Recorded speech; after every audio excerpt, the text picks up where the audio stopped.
আসসালামু আলাইকুম। আমি সুবর্ণা ব্লগস থেকে স্বাগতম। এখানে আমি বিফটা আগে থেকে ধুয়ে রেখেছিলাম। 7টা কাঁচামরিচ কুচি দিলাম, হাফ কাপ পেঁয়াজ, এখানে 3 টেবিল চামচ সস দিলাম, 3 চামচ লবণ, 1.5 চামচ হলুদ, 2 চামচ গুঁড়ামরিচ, ডাল, গোলমরিচ, সাদা এলাচ, তেজপাতা দিলাম। এখানে জিরা, আদা, রসুন মিক্সড করা আছে 3 টেবিল চামচ দিলাম। সামান্য পরিমাণ তেল দিলাম। বিফ জন্য প্রেসার কুকারে দিলাম।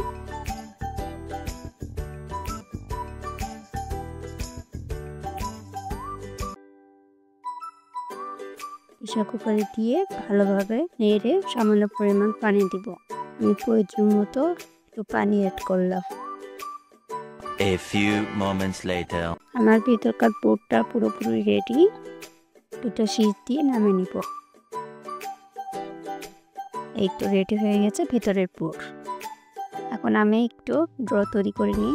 ময়দা, আটা যেটা বসিয়ে নিন, সামান্য লবণ দিলাম, তেল দিলাম, দিয়ে আমি মাখাই নিলাম।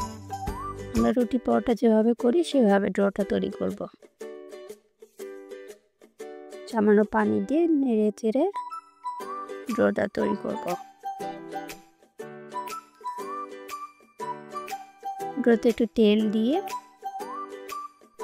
আমি 10 মিনিটের জন্য রেস্টে রেখে দিব। 2000 years later. তারপর ড্র থেকে আমি একটু লেচি কেটে নিব।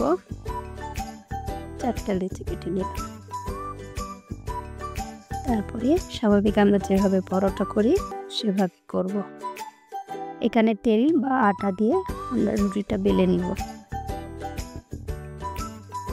এখানে রুটিটা বেলে নিলাম। সামান্য পরিমাণে তেল অথবা ঘি দিলেও চলবে। পরোটার মতন ভাঁজ করে নিলাম। তারপর আবার বেলে নিব। এভাবে 3 থেকে 4 বার বেলে নিব। ভাঁজ করে করে বেলে নিব, তাহলে পেটিসের ভাঁজটা সুন্দর আসবে। যত ভাঁজ দিব তত পেটিসের ভাঁজটা সুন্দর আসবে।